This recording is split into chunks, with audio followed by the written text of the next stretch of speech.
Vizag VUDA park entrance. ఇక్కడ ticket తీసుకోవాలి. అడల్ట్స్కి అయితే 20 సంథింగ్.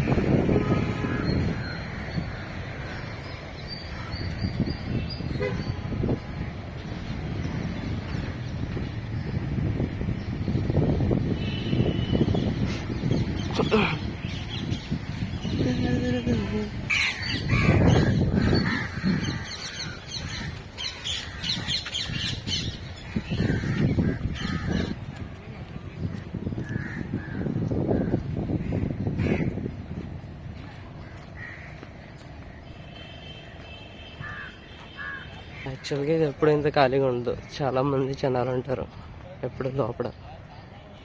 సాయంత్రం వస్తే అసలు ఈ రోడ్ అంతా అదే ఈ వాక్వే అంతా చాలామంది జనాలు ఉంటారు. నడ్డానికి కూడా ఖాళీ ఉంటుంది.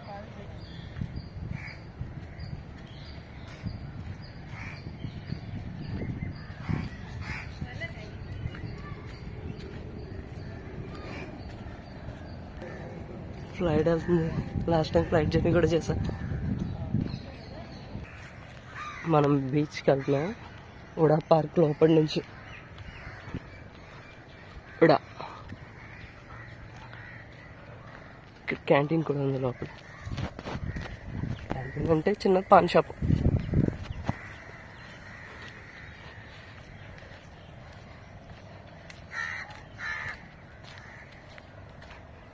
అబ్బా వచ్చాను కూడా.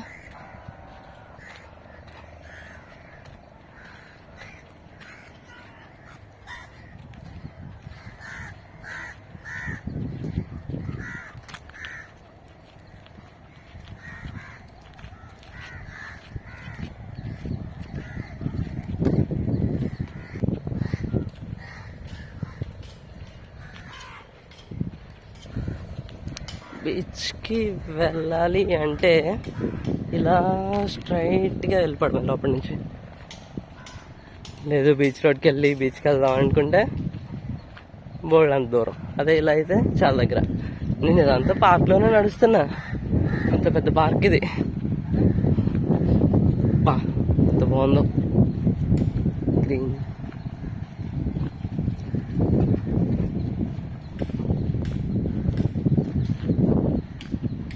అదిగో సముద్రం. కొబ్బరి చెట్టాను కదా.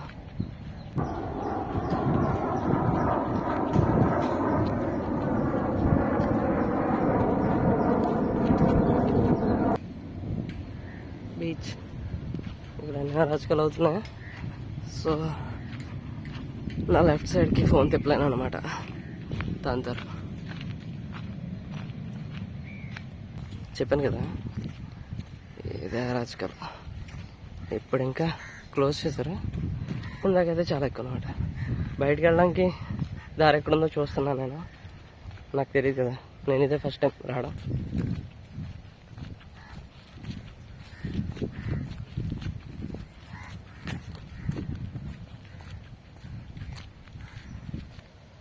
బయటికి వెళ్ళడానికి ఇలా చిన్నగా డోర్ ఉంది. ఇటు సైడ్ నుంచి వస్తే ఇలా అన్నమాట. లోపలికి వచ్చిన తర్వాత డైరెక్ట్ బీచ్. సముద్రం, అలలు, బీచ్, ఇసుక, మట్టి, బూడిద, ఇసుక, పెబల్స్, నార్మల్.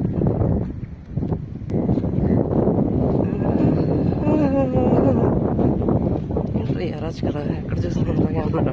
పగలు మిట్ట మధ్యాహ్నం 2 గంటలు అవుతుంది. అయినా సరే అట్లా ఇచ్చన్నారు.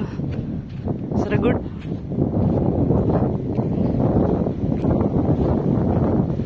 చింతకాయలా ఉన్నాను సింగిల్గా. రాళ్ళు బాగున్నాయి. అది వెళ్దాం కుదిరితే ఆ పడవ దగ్గర కూడా.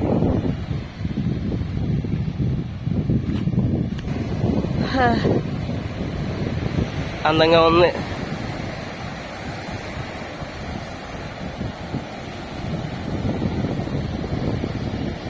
కాకినాడలో ఒకసారి కూడా ఎక్కువ సార్లు బీచ్కి వెళ్ళలేదు నేను. ఐ మీన్ ఫ్రెండ్ రమ్మన్నప్పుడు వెళ్ళలేదు. వెళ్ళాను ఒకసారి కూడా. అంటే ఇష్టంగా బీచ్ చూడాలని పనిగట్టుకుని వెళ్ళలేదు. కానీ ఇక్కడ బీచ్ చూడడానికి పనిగట్టుకుని వచ్చా.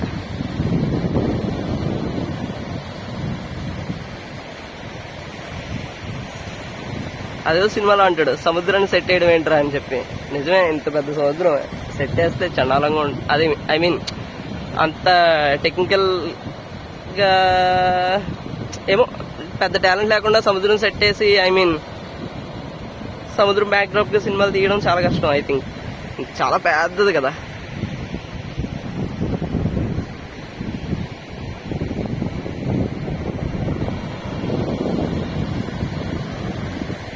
చాలా అందంగా ఉన్నాయి, వాల్ పేపర్ లాగా.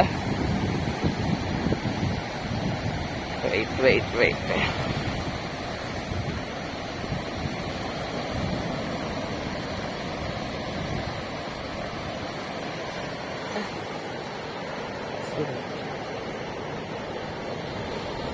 ఓకే.